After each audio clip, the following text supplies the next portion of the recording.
Hello students, तुम्हा सर्वांचं स्वागत आहे माझ्या यूट्यूब चॅनलवरती आणि मी तुमची खुशी मॅम आज तुमच्यासाठी एक खास व्हिडिओ घेऊन आलेली आहे. चला तर मग व्हिडिओला सुरुवात करूया. घाबरू नका, ही मीच आहे, पण तुमच्यासारखी थोडीशी कन्फ्युज्ड आहे. एक प्रश्न विचारते.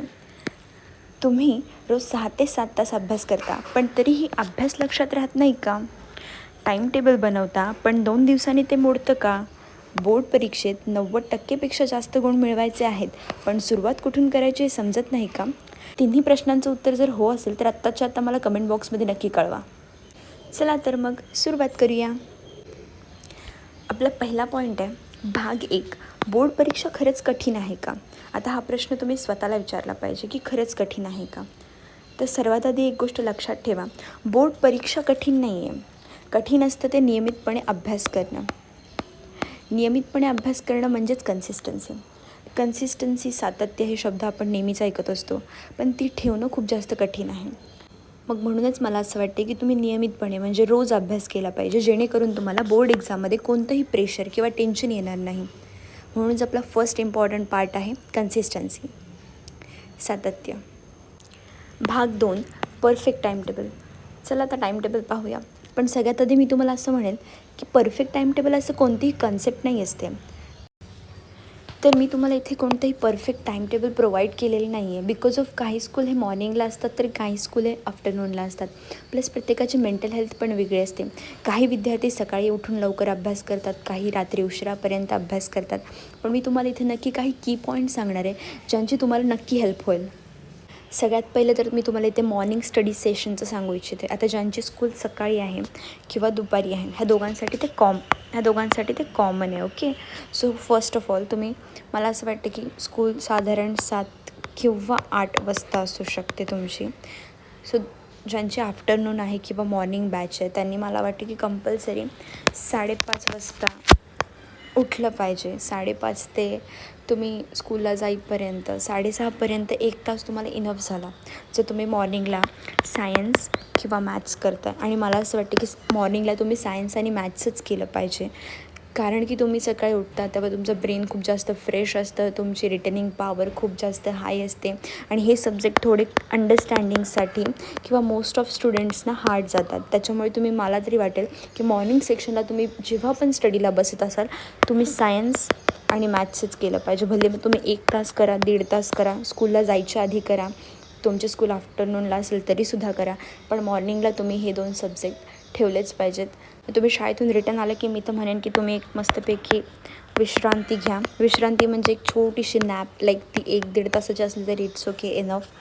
आणि मग राहिला प्रश्न तुमचे सगळे GSचे सब्जेक्ट आणि भाषा, जसे की तुमचे लँग्वेज सब्जेक्ट असतील आणि प्लस तुमचे GS सब्जेक्ट असतील, तर मला वाटतं की हे तुम्ही कोणत्याही टाईमला करू शकता. त्याच्यासाठी असं मॉर्निंगलाच केलं पाहिजे, इव्हिनिंगलाच कारण की हे मोस्ट ऑफ स्टुडंट्सना समजणारे सब्जेक्ट आहेत.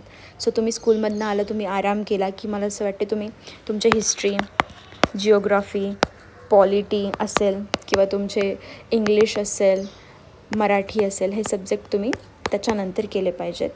आणि एक लास्ट की पॉईंट जो असेल, तुम्ही हे दिवसभरात जे पण काय केलं, तुम्ही भले 3 तास अभ्यास केला असेल किंवा 2 तास अभ्यास केला असेल, डझंट मॅटर, पण दिवसभरात तुम्ही जे पण काय केलं आहे त्याची रात्री झोपण्याच्या आधी एक क्विक रिव्हिजन ही खूप जास्त इम्पॉर्टंट आहे. रिव्हिजन मी तुम्हाला शेवटपर्यंत एकच सांगणार की रिव्हिजन खूप जास्त इम्पॉर्टंट आहे. तुम्ही जे पण काय वाचताय, तुम्ही फक्त वाचताय तर त्याचा काही उपयोग होणार नाही. तुम्ही जेवढा वेळा मल्टिपल टाईम्स तुम्ही जेव्हा वाचणार तेव्हाच तुम्हाला त्या गोष्टीचा फायदा होणार.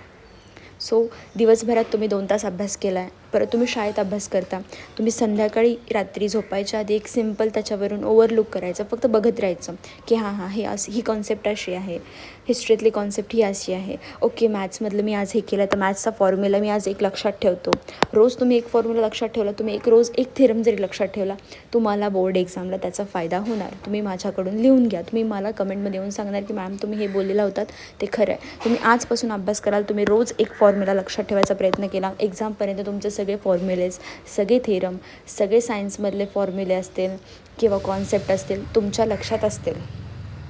त्याच्यामुळे टाईम टेबलच्या बाबतीत मी फक्त एकच म्हणेन, दिवसभर तुम्ही जे पण अभ्यास केलेला असेल झोपण्याच्या आधी ते वाचणं, त्याची रिव्हिजन करणं ही मस्ट आहे. बाकी तर टाईमटेबल तर मी तुम्हाला सांगितलं की मी परफेक्ट टाईमटेबल तुम्हाला प्रोव्हाइड नाही करू शकत. पण मी तुम्हाला एवढंच सांगितलं की मी मॉर्निंग सेशनला तुम्हाला काही करून सायन्स आणि मॅथ्स करायचं आहे आणि स्कूलमधून आल्यानंतर तुम्ही केव्हाही GSचे सब्जेक्ट करा. ओके. भाग 3, अभ्यास कसा करावा. आता हा प्रश्न तर आपल्याला सगळ्यांना नेहमीच पडतो की अरे मी अभ्यास कसा करू, कुठून केला पाहिजे. तर मला असं वाटते की अनेक विद्यार्थी फक्त एकच मोठी चूक करतात की ते फक्त आणि फक्त वाचत राहतात. खूप वाचतात ते. हिस्ट्री असेल, जॉग्रफी असेल, सायन्स असेल, हां मी आज एवढं लेसन वाचले, आज मी तेवढं वाचलं. ते फक्त स्वतःला सॅटिस्फॅक्शन देतात की मी 2 तास आज अभ्यास केला आहे किंवा मी आज 3 तास अभ्यास केला आहे.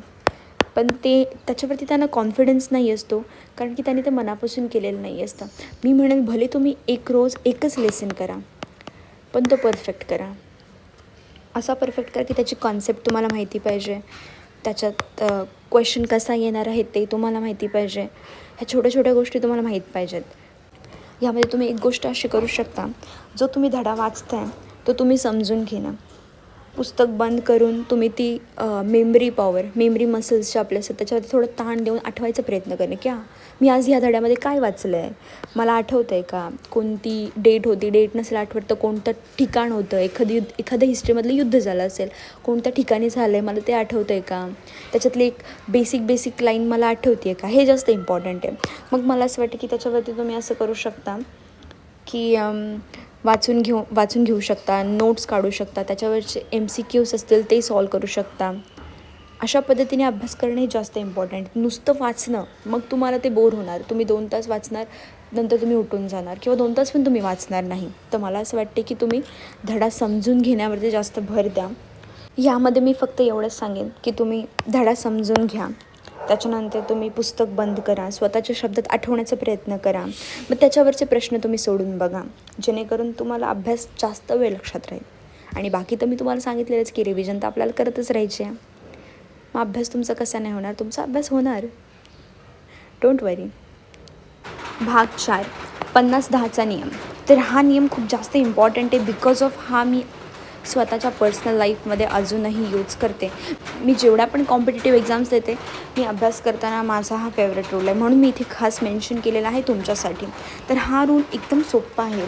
50-10 म्हणजे काय, 50 मिनटं तुम्हाला जेव्हा पण तुम्ही अभ्यासाला बसता टायमर लावणं हे खूप जास्त इम्पॉर्टंट आहे. भले तुम्ही 3 तास अभ्यास करा किंवा 4 तास अभ्यास करा, तुमच्यासमोर क्लॉक असला पाहिजे, त्याच्यामध्ये टाईम चालू असला पाहिजे.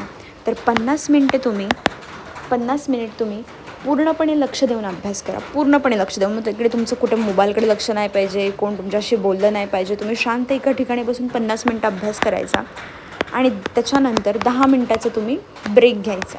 10 मिनटं ब्रेक घेतला म्हणजे त्याच्यामध्ये काही तुम्ही मोबाईल स्क्रोल कराल, काहीतरी यूट्यूब बघाल, काहीतरी दुसरं बघाल, TV बघाल, हे गरजेचं नाही आहे. 10 मिनटाच्या ब्रेकमध्ये तुम्ही थोडंसं चाला, उठून बसा, थोडंसं 5 मिनटं घरातल्यांशी बोला आणि परत तुम्ही तुमच्या स्टडी रूममध्ये येऊन बसलं पाहिजे.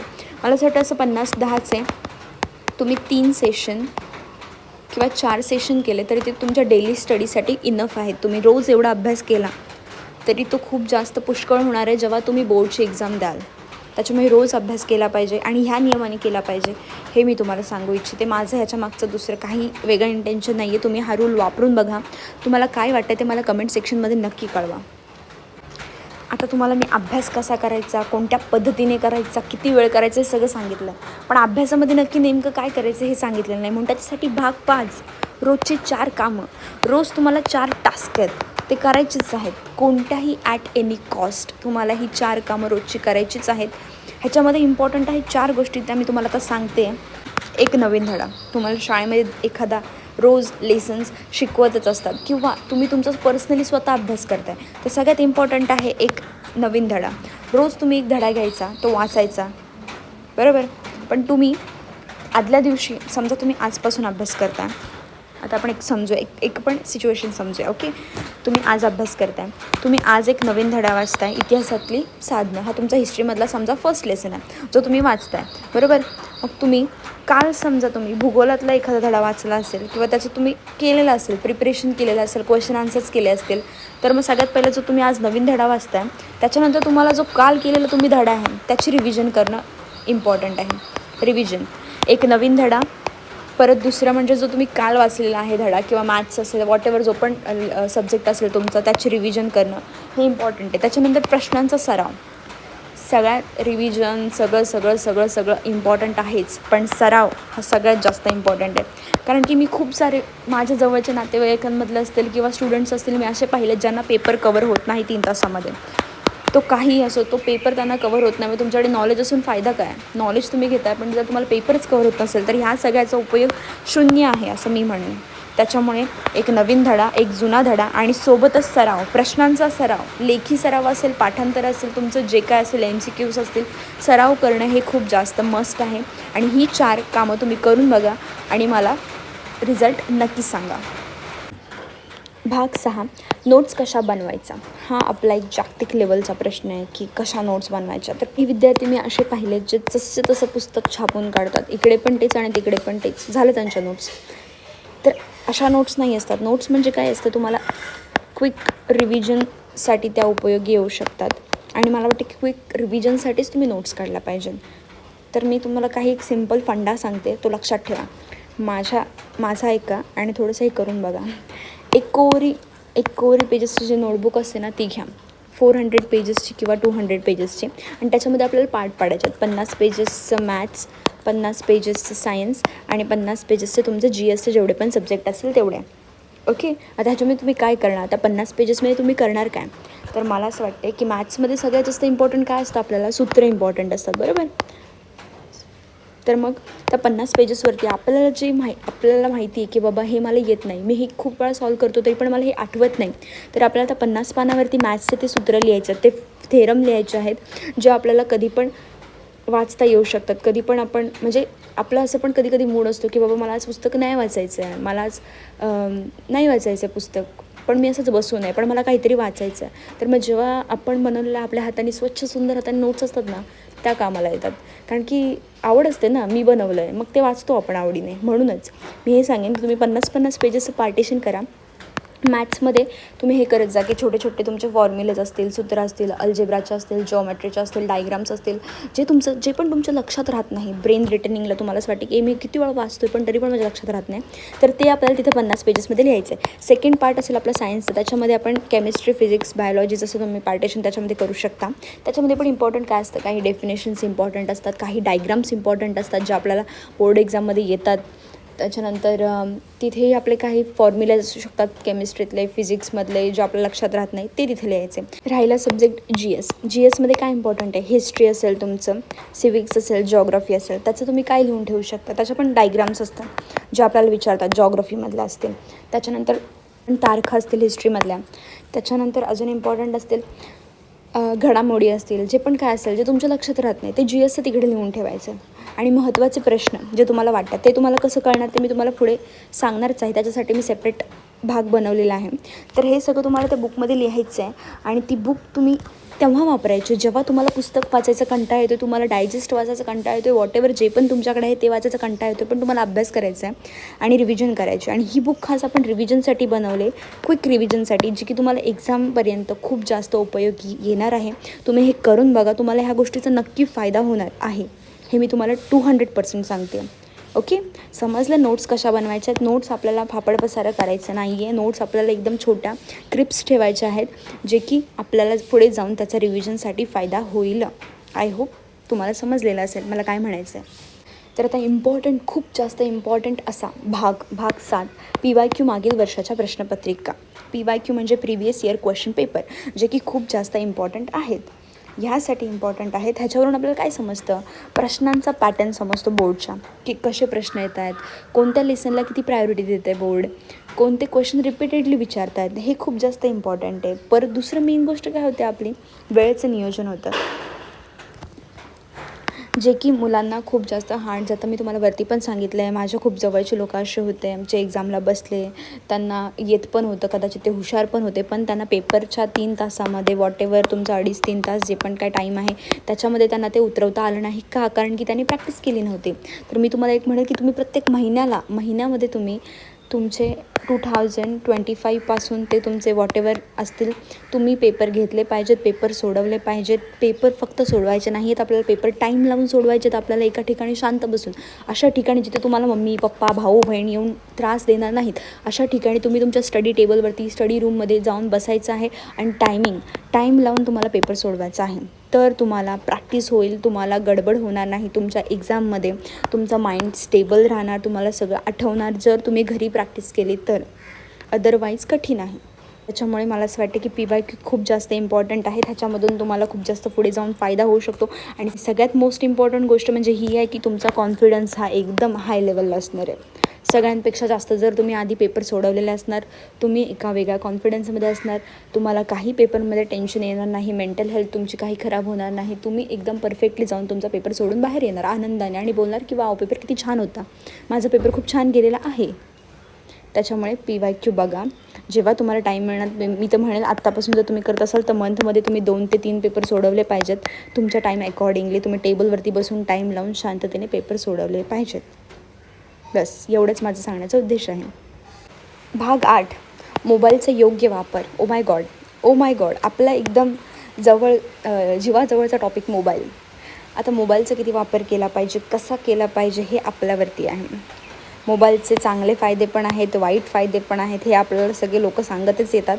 पण शेवटीला ते आपला यूज करण्यावरती आहे की आपण कसं यूज करतो आहे. तर मी एवढंच सांगेन, मोबाईल काय आपला शत्रू नाही आहे, पण त्याचा चुकीचा वापर केला तर त्याने आपला टाईम वेस्ट होऊ शकतो. बाकी मला काही वाटत नाही. मला वाटतं तुम्ही 10वीला आहात म्हणजे सगळ्यात इम्पॉर्टंट तुमच्यासाठी एकच गोष्ट असली पाहिजे, ती म्हणजे वेळ ही तुमच्यासाठी खूप जास्त इम्पॉर्टंट असली पाहिजे. ती तुम्ही व्यवस्थित युटिलाइज केली पाहिजे.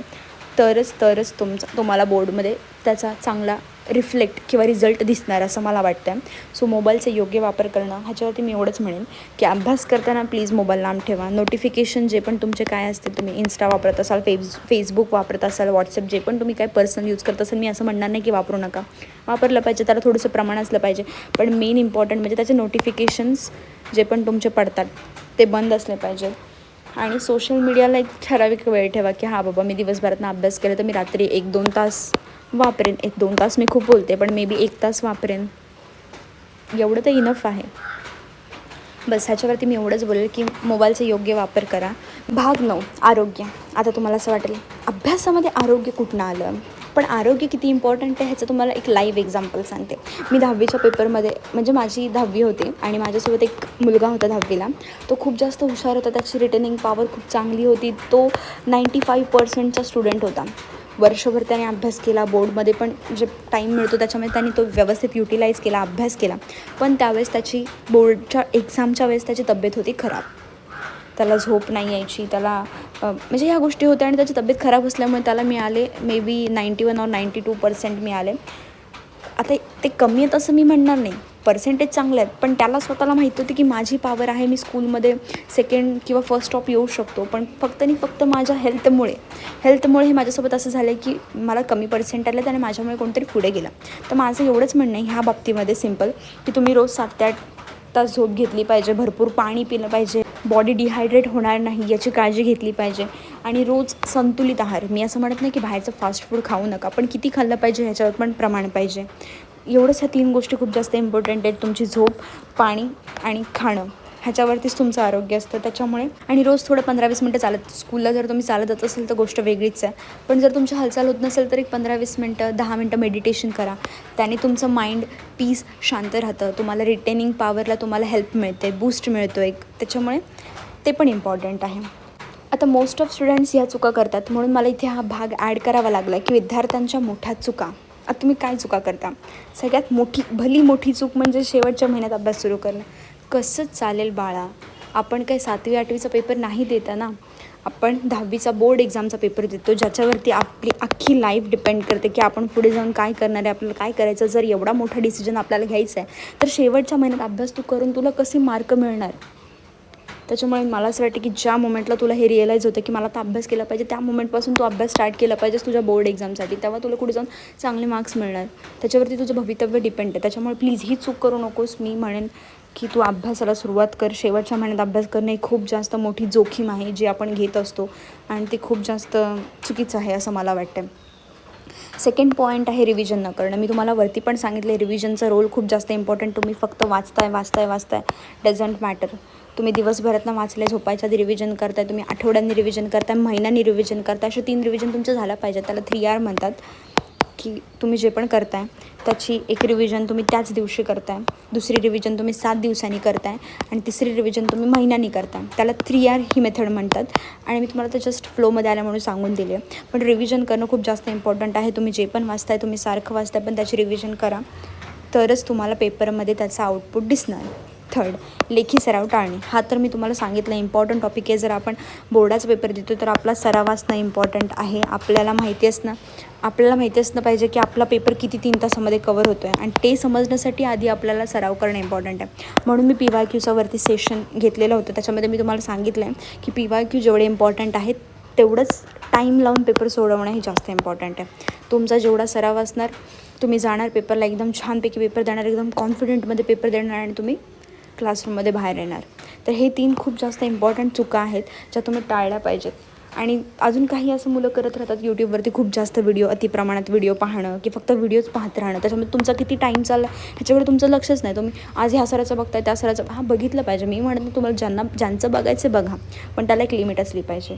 आणि एकदम इम्पॉर्टंट चूक जे आपण करत असतो, कम्पॅरिझन, जे की खूप चुकीचं आहे. अरे ती तर एवढी हुशार आहे, अरे तो तर एवढा हुशार आहे, माझ्याने होईल का, मी हे करू शकतो का नाही करू शकत. भाई तू नाही तर कोण आहे, तू करशील, तू करू शकतोस, आणि मला माहिती आहे तुम्ही करू शकता. सो म्हणूनच सांगते, असं काही नाही, कोणाच्या बुद्धिमत्तेवरती काही नाही. जो जेवढा जास्त हार्डवर्क करणार, आता मी नुसतं असं नाही म्हणणार की हार्डवर्क प्लस स्मार्ट वर्क केलं पाहिजे, कारण की आता आपण जेन झी आहोत सो किंवा जेन अल्फा आहोत, तर हार्ड प्लस स्मार्ट असलंच पाहिजे आपण स्मार्टफोनसारखं. सो ह्या चुका टाळा, जेणेकरून तुम्हाला रिझल्टमध्ये अजून जास्त फायदा होईल. एवढंच मला म्हणायचं आहे ह्या टॉपिकमध्ये. हा आपला लास्ट भाग आहे, भाग 11. 90% गुण मिळवण्यासाठीचा रूल. 90% और 90% प्लस. टक्क्यांवरती काहीच नसतं. मी तुम्हाला अजूनही सांगते. तुम्ही म्हणाल मॅमसारख्या टक्क्यांबद्दल बोलतात, पण चांगले टक्के मिळवणं हे आपलं गोल असलं पाहिजे. बिकॉज ऑफ आपल्याला पुढे जाऊन चांगलं कॅम्पस, चांगलं कॉलेज जर हवं असेल तर ते मॅटर करतं. सर्टिफिकेट मॅटर करतं की भाई तुला एवढे पर्सेंटेज आहेत, 95% आहे, तुला हे कॉलेज त्याच्यामुळे ते मॅटर करतं. त्याच्यामुळे मार्क पाडले पाहिजेत, अभ्यास केला पाहिजे. आणि म्हणून मी त्याच्यासाठी एक तुम्हाला गोल्डन रूल आणलेला आहे. रूलमध्ये फक्त एवढ्याच गोष्टी आहेत ज्या मी तुम्हाला वरती सांगितल्यात, त्याच गोष्टी मी तुम्हाला क्रक्समध्ये आता सांगते आहे. रोज अभ्यास करा. रोज अभ्यास करणं जास्त गरजेचं आहे. मी तुम्हाला सांगितलं पेपर उद्या आहे आणि आज आपल्याला अभ्यास करायचा नाही आहे, त्याचा काही उपयोग होणार नाही. म्हणून तुम्ही आत्तापासून अभ्यास करा, रोज अभ्यास करा, रोज रिव्हिजन करा. आठवड्यातून एक तरी टेस्ट द्या. तुमच्या चुकांचं इव्हॅल्युएशन करा. तुम्हाला माहिती पाहिजे की हे माझं चुकतं, अरे मला हे बदललं पाहिजे, ही चूक करतो आहे मी, सारखी ही चूक करतो, हे तुम्हाला माहिती पाहिजे. आणि last but not the list, confidence. स्वतःवरती विश्वास ठेवा. लोक तुम्हाला पागल बोलू द्या, बोलायचा नाही, मला माहिती मी हे करू शकतो. लोकांना पटणार नाही की तुला 90% पडतात, पण आपल्याला माहिती पाहिजे. आपण स्वतःला सारखं सांगत राहायचं की मला 90% पडणार आहेत, मला 92% पडणार आहेत, मला 97% पडणार आहेत. स्वतःला सांगत राहा, जेणेकरून तुम्ही ती गोष्ट कराल, तुम्ही जास्त प्रवृत्त व्हाल त्या गोष्टीसाठी. एवढंच मला म्हणायचं आहे. हे माझे काही इम्पॉर्टंट्स गोष्टी मी तुम्हाला ह्या व्हिडिओमध्ये सांगण्याचा प्रयत्न केला आहे, ज्या मी स्वतः पण काही लाईफमध्ये फॉलो केलेल्या आहेत. म्हणून तुम्हाला सगळ्याच गोष्टी पटतील असं नाही, पण जे पण तुम्हाला आवडेल ते मला कमेंटमध्ये नक्की सांगा. व्हिडिओ आवडला असेल तर चॅनलला प्लीज सबस्क्राईब करा, व्हिडिओ लाईक करा, शेअर करा. भेटूया नेक्स्ट व्हिडिओमध्ये. Thank you for watching. बाय.